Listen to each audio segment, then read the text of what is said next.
What's that refrain that we keep on hearing around this industry of content creation? It's that you can just go out and do it, right? You have a camera on your phone or your iPad or whatever, go out, shoot something, it'll look pretty good, you can edit it, you can upload it, people can see it, right? We've all thought it, we've all heard it, it makes sense. It's very different than it was, say, 5, 10, 15, 20 years ago. Well, today my guest on the No Film School podcast is Jessica Nipperess, somebody who actually did that. Not with her phone, with a pocket cinema camera, but the results she got were pretty darn amazing. I'm George Edelman, editor-in-chief at No Film School and host of this, the No Film School podcast on YouTube and wherever you get your podcasts these days. And Jessica was 15 when she made this short, Devil Bean. But this short, Devil Bean, it got to Cannes. So Jessica went from just being a 15-year-old in a small town who was like, I think I want to make movies, and made a lot of shorts, to someone who applied for a grant and got some money, to somebody who borrowed a camera and some tools and shot something, and boom, she was at Cannes. And now she's on this podcast. And all that is pretty crazy. So today we're talking to her about how she did it, how it's a horror movie, because hey, on top of everything else I've mentioned, it's horror week at No Film School. So we're talking all about horror on all our platforms. Head over to nofilmschool.com to see more horror week coverage with Blackmagic Design. But specifically today, we're talking about how she put this movie together and how she's responded to the insane outcome that she certainly couldn't have predicted. So here we go. Jessica Nipperess on the No Film School podcast, Devil Bean.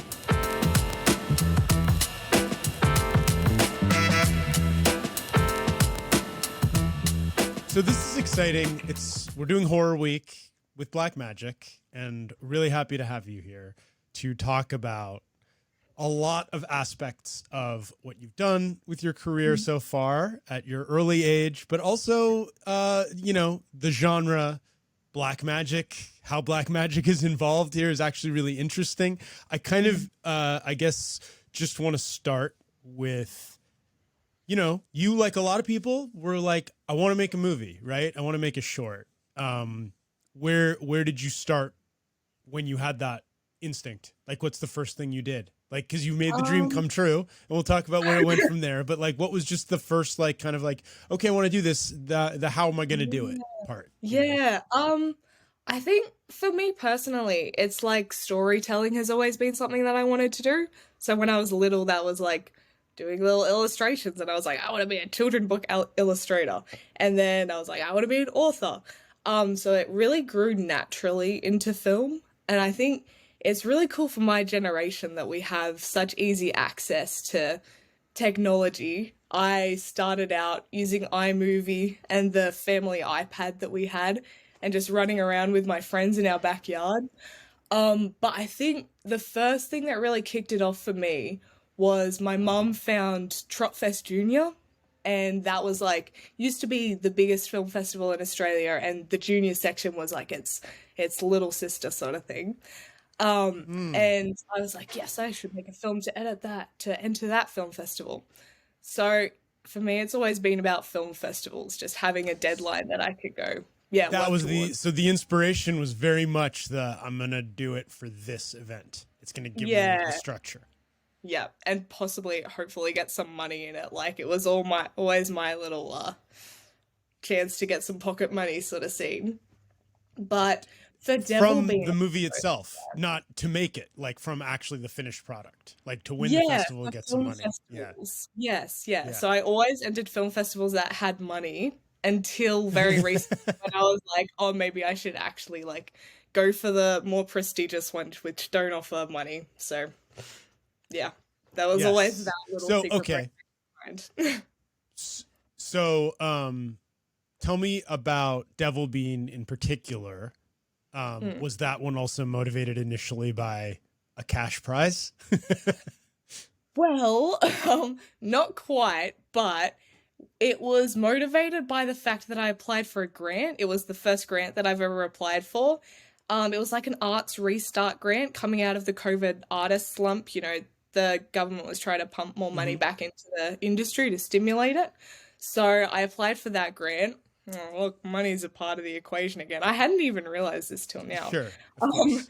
Anyway, Yeah. but films have also always been for me like a chance to like learn more about filmmaking through the experience of learning it. So for Devil Bean in Yeah. particular, I was trying to make a film that I didn't also write to see if there was a different process behind that. So the lead Interesting. actor, Sam Payne, actually wrote that script. So it was also a chance for me to like develop my skills in that sense. How did you get connected with that? With Like, how Sam, did you find him? How did you guys get together on that and like have that script and yeah. him be like, you can do it. Yes. Like, how did you get, like, tell me about the finding a good collaborator is such a big part of Oh a yeah, and crew. it's really hard. I mean, especially in Mudgee, which is a small town that I live in, we don't really have a film scene, so there's no one really that I can reach out to except for like a few groups, in the outskirts of our region. But with Sam, we were actually just family friends. And I go to youth theatre and he ran youth theatre. So I don't know, we just sort of became friends, I suppose. And my mum had this old coffee machine that she wanted to get rid of. And she tried to sell it on buy swap and sell and stuff. And eventually she was like, oh, Jess, if you want to make a film with this, like you can smash it. I won't mind. So Sam, who's actually a coffee addict, was like, oh, I've got this great idea for a short film, we can make this a thing. So yeah, it was sort of born from that desire to smash a coffee machine and just him being in the right place at the right time and, offering help. Yeah. Yes. Okay, that's great. So you have, you're even in the small community you're in, there are other people who are interested in doing this. You get together on Yeah. an idea, and then Black Magic. Tell me about applying for the grant and tell me about the pocket and how that kind of like the tech available because like you mentioned your generation iPads iMovie Mhm. there's a lot of ways to shoot something you could go shoot right now on an iPhone or Yeah. whatever but using the pocket getting the grant tell me about those pieces of the puzzle. Yeah, that's right. It's the Blackmagic Pocket Cinema cameras. I think it's just so cool that they make that cinema, like a cinema camera, accessible to people like myself who, just got a little grant from the government. I actually, yeah, I didn't spend the grant on buying a cinema camera. I bought one afterwards, but I borrowed it from my mentor, Cadence Bell. She was really generous and she lent me a whole bunch of tech that I could use which was a game changer for me. But yeah, just like laying my hands on a cinema camera and like having that opportunity to actually translate my vision into reality. Like I feel like there's always a disconnect when you're using like an iPhone or just a DSLR. There's always a sense of like it won't be quite what I want it to look like, but I can work around Hmm. that. But the black magic actually allowed me to achieve what I wanted to achieve for like the first time in forever. So it was a bit of a revelation for me, I'll be honest. Awesome.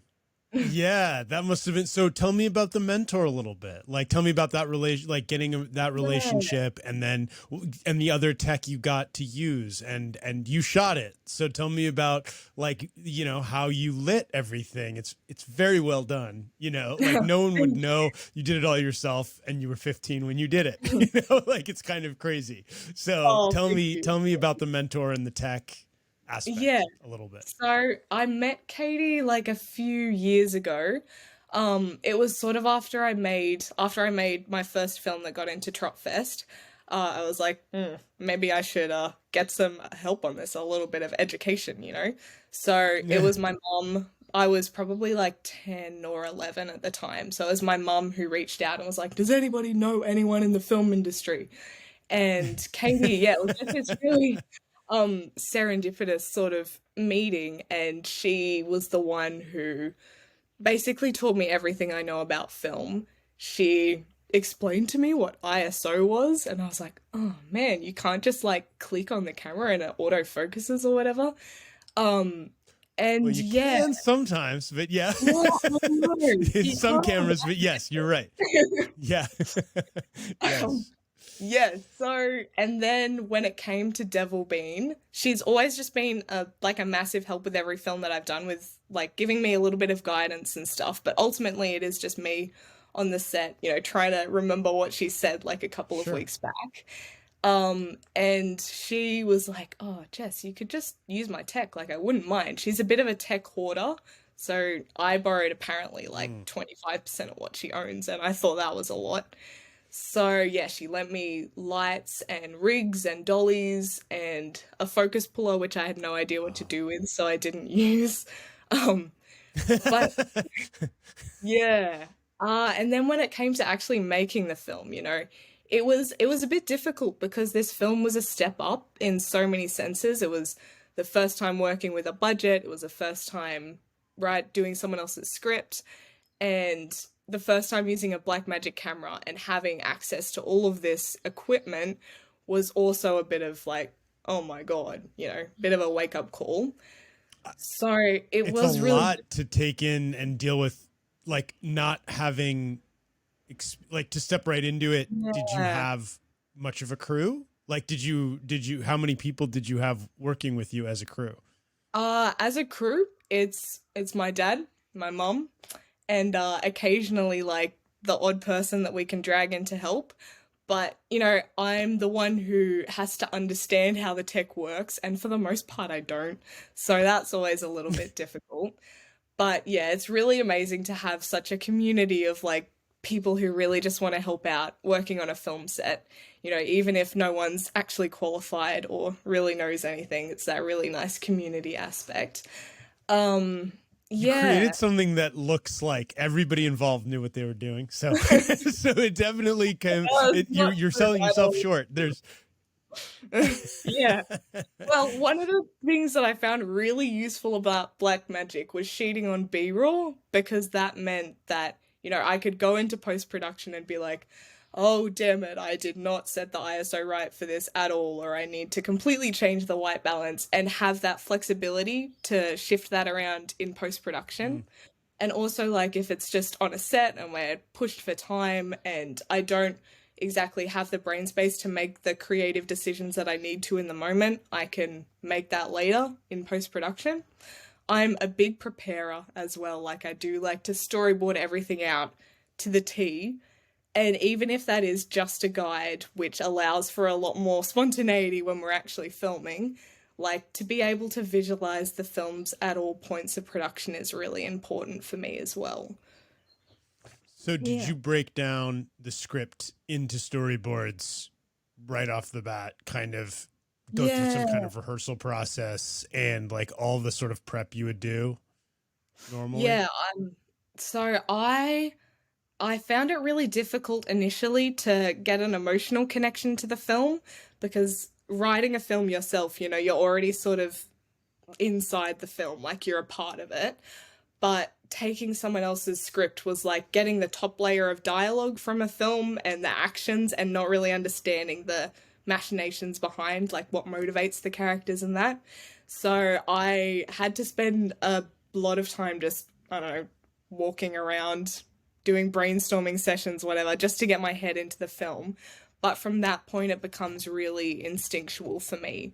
So I can just like, yeah, like close your eyes and imagine the film and watch it play out and transcribe that in a storyboard.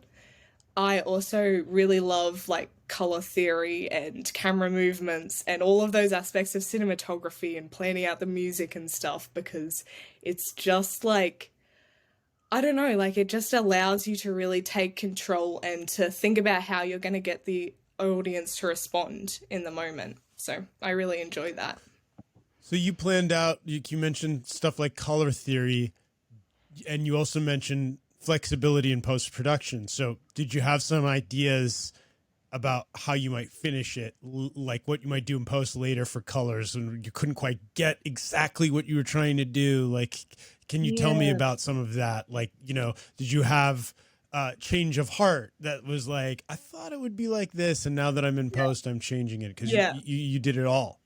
Yeah. Well, that's 100% right. Is that like I can't remember who said it, but it's a quote where you make a different film at each stage of production. So at the Mm. start in pre-production, I'm like, this is how the film's gonna look. I know exactly what's going on. And then production is the really great opportunity to have that shift and adapt to the way that the actors are responding to it, or, you know, literally logistical concerns like, oh, actually the light is not coming from that direction, or the geography of the location isn't like what I imagined. And then when you get into post production, which is one of my also my favorite parts of production. I can't say that every part of production is my favorite, but anyway, it's just like the really cool opportunity where you get to completely shift what the film could mean. Like I've made Yeah. films where you can, you know, you edit it one way, and then if that's not working, you can completely change the story just using the same footage and stuff. So I did change Devil Bean quite a bit. It was really Hmm. difficult to find the tone for the film because, you know, it's a horror and it's a comedy and it's also got drama, and you have to find the weird intersection between those points to get it to play right for an audience. What I did spend the grant on majority was like using a composer for the film. So yeah, we paid someone to create original music for the script for the film, and that was just a really incredible opportunity to understand the role that music has to play. And she really helped me figure out the tone and how to shift from the initial like happy family scenes into full-blown horror. So yeah, that was really cool. I just think that's such a great way to spend the money, and probably one Mm, that a lot of people wouldn't consider, but that the way music helps tell the story emotionally. It's like yeah, you said, the different film is told at each stage, but I feel like a score is kind of like yet another way the story is told. exactly. So Yeah, one thing I'm really curious about, you see, I'm impressed and amazed. Like you seem to be both flexible at each stage to kind of discovering what you need to change, but also confident that whatever your instincts are, you should follow through on. How did you communicate with the composer about what you want music to do? Because a lot yeah, of people struggle with that. It's sort of like maybe they don't know music that well, or like how did you collaborate with like the that stuff? Like did you yeah. talk about specific instrumentation or like sounds or like emotions, you know? Yeah, it was really difficult, and that's a good question because it was something that I hadn't considered when starting the film. I was like, it's gonna be easy, just like every other film I've made. I'll just have someone else to do the music because I usually just like take royalty-free tracks from YouTube or whatever. It's very Yeah. different to that. Um, and yeah, like I went into it not knowing at all what would be expected of me as a director. And I was really fortunate that Kyle's, who was the composer, was willing to help me with that. Like she was willing to guide me a little bit through it. We'd really just have long talks together or emails where I would tell her what I wanted the scene to feel or what specific parts of the film I wanted to enunciate, where the shifts were, that sort of thing. And she would send me like some different versions, or we just really bounce off each other, I suppose. And she would send me one thing and I'd be like, oh, that's not quite right. Like maybe the music, again, I don't know how to describe music, but like maybe the instruments Yeah. she was using just didn't really feel like they fit well. So I would voice that concern. And yeah, it's a good thing with a composer who's, you know, willing to give you a little bit of breathing room. She would understand what I was meaning. And sometimes I actually think I sent her like a picture book once. There was this picture book which kept coming to mind. It was called The Piggy Book, Hmm. and it's about like a family who turns into pigs because they're being too greedy or whatever. But the vibe of it, I don't know, it was weird. The vibe of it was really weird Yeah. and specific. So I sent that to her and I was like, okay, so this is what the film will be like, but less pigs and more coffee. And she was like, ah, gotcha. So I think it's But it's just going really from a normal family to a dark, like twisted thing that yeah, happens yeah, idea, that sense of right? like the narrative sort of falling apart and disintegrating is what I wanted. And yeah, I think it's a really personal thing with a composer. It's a relationship, so however that is, you know, it'll be different for each person. Yeah. So, okay, so we've talked a little bit about making it and the challenges and like coming through it and then being on the other end and you're done. And quickly about editing, you said you change a lot. how do you know you've been with it as a written piece, you storyboarded it, you shot it, you were there lighting it, you are working with the composer. How can you really tell, like you personally, because every filmmaker I think has a different way of answering this, like Mm. when you're watching cuts and you're like, no, this isn't right. Like, how do you know anymore? And did you test it? I know a lot of people depend on tests and asking other people. I did ask a lot of people towards the end, but yeah, it was for the most part it was just me sitting at my computer, like pressing play again and being like, "Oh no, it's horrible. What have I done?" And the original cut of Devil Bean was actually like 25 minutes. It was a really big movie, and I think because it has so many different scenes and I really had to cut those down to get to the snappiest possible.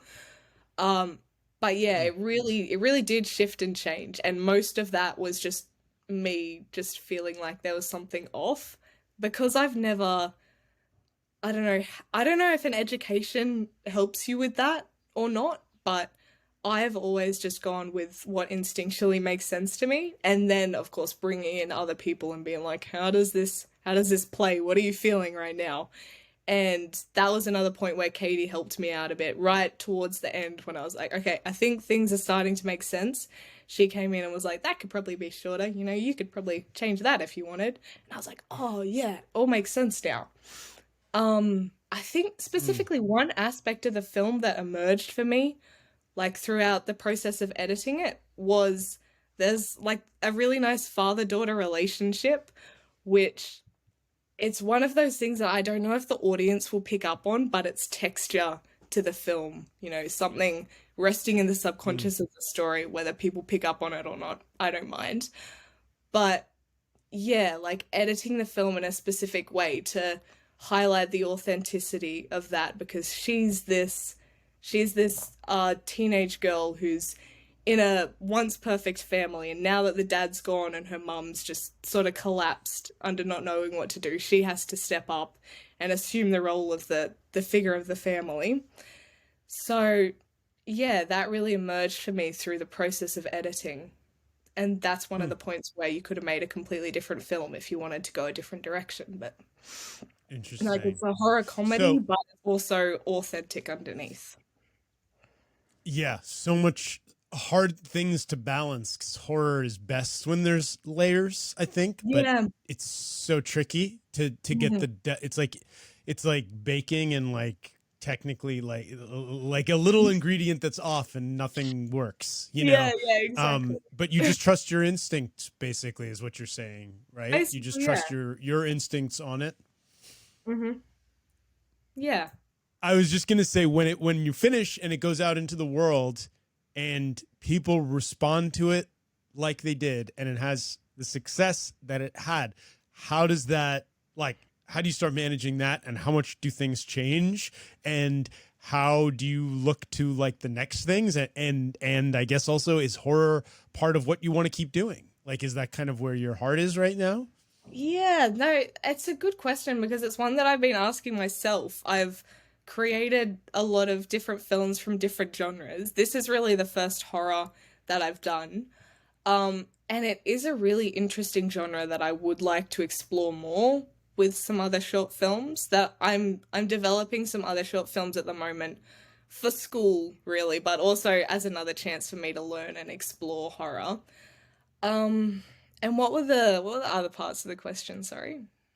Uh, um if a lot's happened sort of with the success of it that I'm Mm. sure was hard to predict or anticipate. And how have you managed that? Because you say, you know, you're going to do some projects to school, but I'm sure there's a lot of interest in just coming your way of like, do you want to do this or are you interested in that? Or like, you know, the film being in festivals and getting a lot of attention and all of that stuff that Yeah. is hard to predict.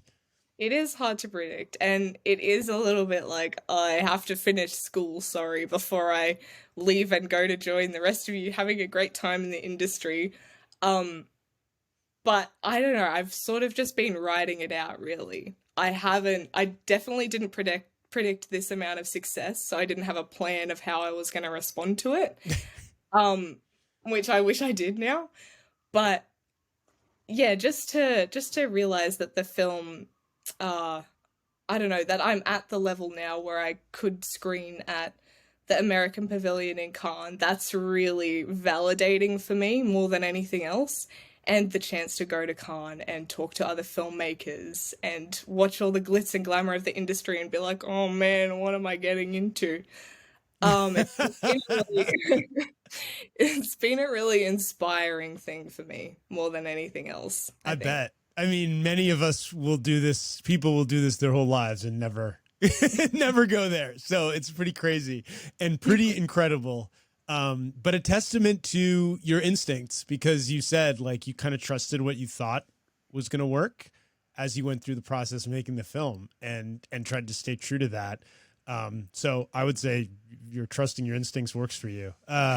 When you think about other horrors though, or other genres, are there things you're like, I really want to explore, I really want to try, even technical things Yeah. as a filmmaker, Yes, yes. And I've been watching Mike Flanagan, is that how you say his name? Like I don't know if you've seen the Netflix horror shows like The Haunting of Bly Manor and stuff, but just that different side of horror which I haven't really gotten to explore yet, where horror, I suppose in its purest form, is like it's like a playground where we sort of put out all of our fears and anxieties and explore them in a way that feels safe and makes sense to us. Mm, So I do want to tap into that side of horror where it can be something serious and helpful for the world rather than just something that you watch to have a laugh or a scream or whatever.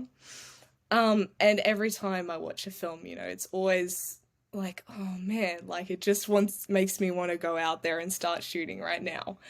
But of course, a film takes a little more preparation than that.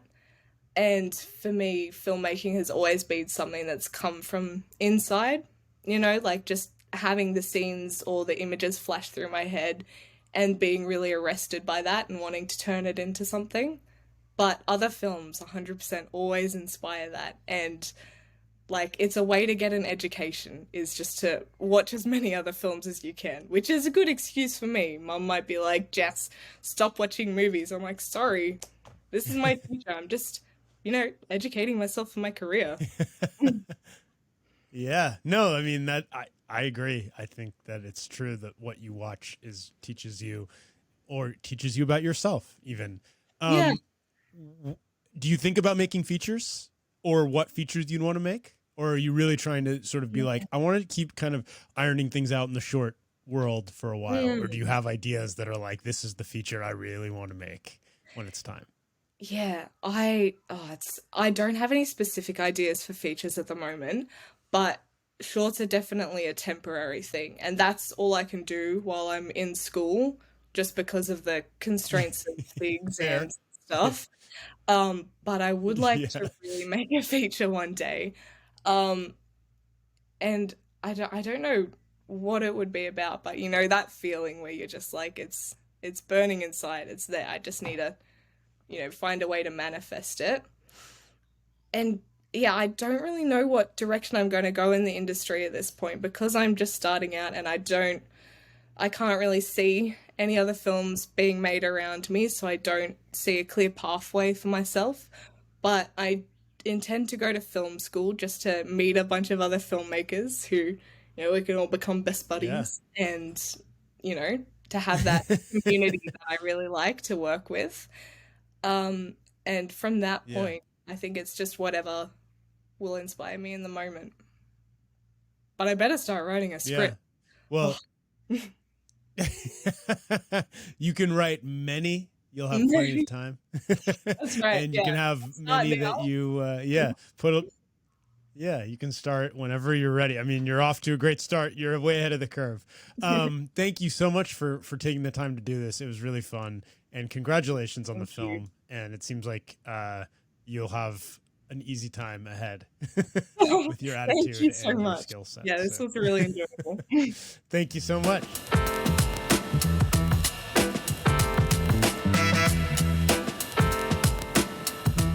Thanks, Jessica, for coming on the podcast. Like I said before, it is Horror Week at No Film School. So go over to nofilmschool.com check out all the Horror Week coverage sponsored by Blackmagic Design. There's a lot of cool stuff we have: interviews, how-tos, breakdowns, genre explorations, educational elements, technical elements, all the good stuff that we're always bringing to you, the filmmakers of the world, on No Film School.